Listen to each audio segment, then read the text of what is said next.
ఈరోజు law and order పట్టించుకోక, నాయకులు పట్టించుకోక, AB పరిస్థితి పోలింగ్ రోజు అల్లర్లు,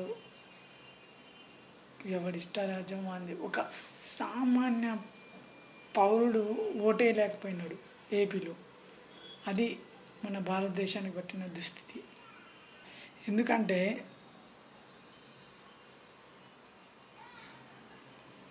ఏపీలో 2019లో ఎలక్షన్స్ జరిగినవి. అప్పుడు అల్లర్లు అనేవి పోలింగ్ దగ్గర, ఎగ్జాక్ట్ పోలింగ్ దగ్గరనే గొడవలు అయినవి. అండ్ మొన్న తెలంగాణ అసెంబ్లీ ఎన్నికల ఎలక్షన్స్ అప్పుడు పోలింగ్ అప్పుడు కూడా 1-2 చోట్ల గొడవలు అయినవి.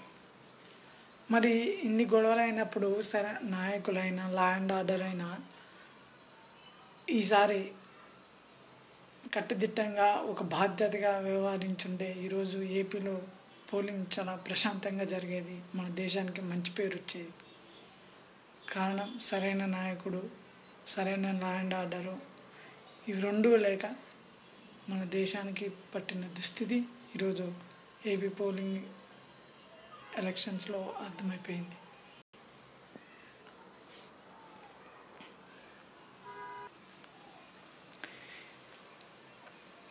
లాస్ట్ టైం 2019లో ఏపీలో సేమ్ పోలింగ్ దగ్గర గొడవలు జరిగినాయి.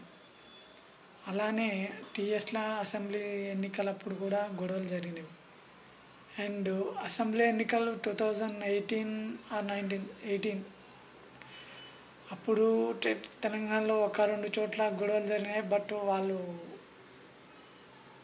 మంచి బందోబస్తు చేసి పోలింగ్ నిర్వహించినారు.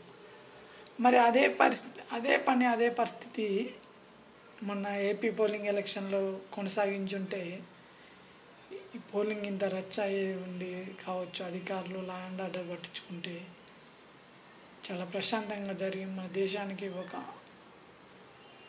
సిస్టమ్ రన్ అయి ఉండేది. అలాంటిది ఈరోజు సరైన నాయకులు లేని పరిస్థితి ఎప్పుడు ఇలానే ఉంటుందేమో అని నాకు అనిపిస్తుంది.